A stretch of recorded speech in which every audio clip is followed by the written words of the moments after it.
Good morning 8th class.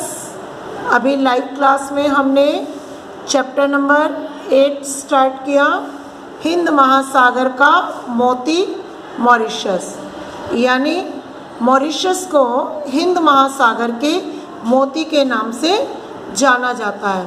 पहले इसकी प्रस्तावना देखो कि इस चैप्टर में क्या है, क्या हमें शो करता है कि हमें यात्रा का आनंद क्यों उठाना चाहिए।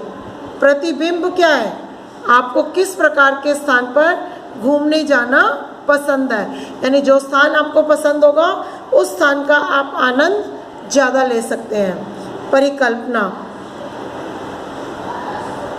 यदि मनुष्य के जीवन में यात्रा ना हो तो उसका जीवन कैसा होगा।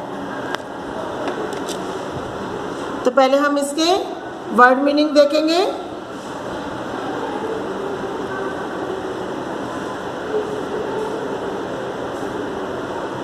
परिदृश्य, परिदृश्य मैंने चित्रावली, दृश्य नजर आना, क्षितिज आसमान, विस्तृत दूर तक फैला हुआ, धर्मावलंबी धर्म का आश्रय लेने वाला या धर्म के मार्ग पर चलने वाला। उसके बाद मैं आपको कुछ वर्ड्स अंडरलाइन करा रही हूँ जो आपने लिखने की प्रैक्टिस करनी है।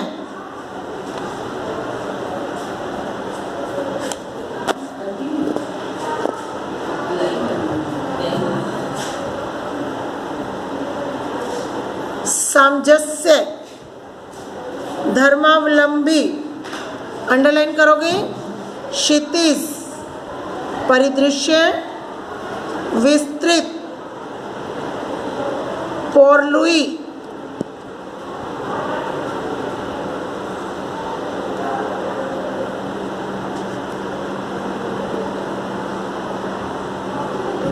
ब्लू आर्किड,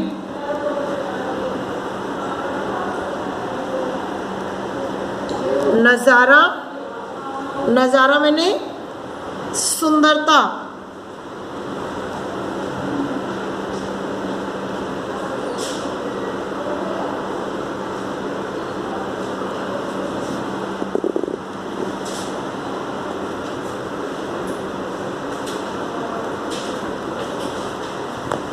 ये वर्ड्स आपने जितने अंडरलाइन करा रही हो आपने खुद लिख कर देखने हैं। नैसर्गिक, नैसर्गिक का मतलब होता है प्राकृतिक।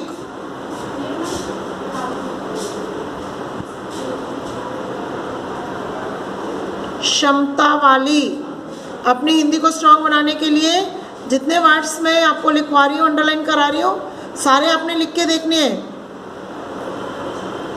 इंटरमीडिएट, निःशुल्क,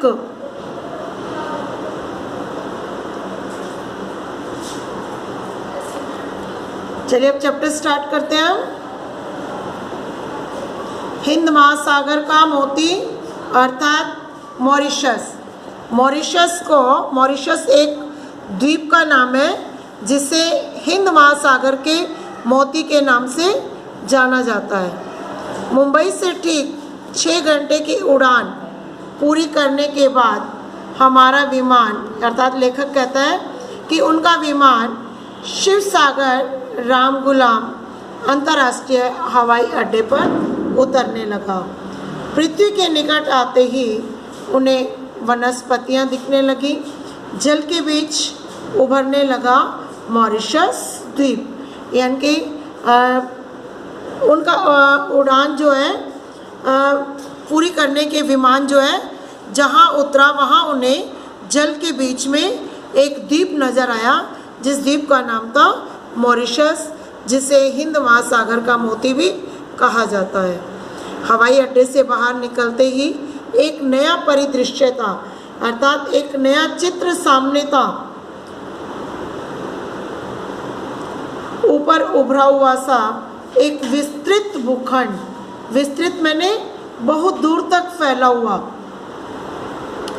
खूबसूरत सड़कें, नारियल के छोटे छोटे पंक्तिबद्ध वृक्ष, पंक्तिबद्ध वृक्ष यानी एक पंक्ति के अंदर लगे हुए, लाइन से लगे हुए वृक्ष, हवाई अड्डे से पोर्लुई बहुत दूर, शायद दूसरे छोर पर है।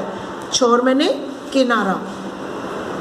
रास्ते का दृश्य अपने सौंदर्य के खुलेपन और हरेपन से चकित था। चकित मैंने हैरान कर रहा था। क्षितिज तक फैली हरियाली, यानी मॉरिशस की जो हरियाली थी वो क्षितिज तक फैली हुई थी। क्षितिज अर्थात आसमान तक फैली हुई थी। गन्ने के खेत,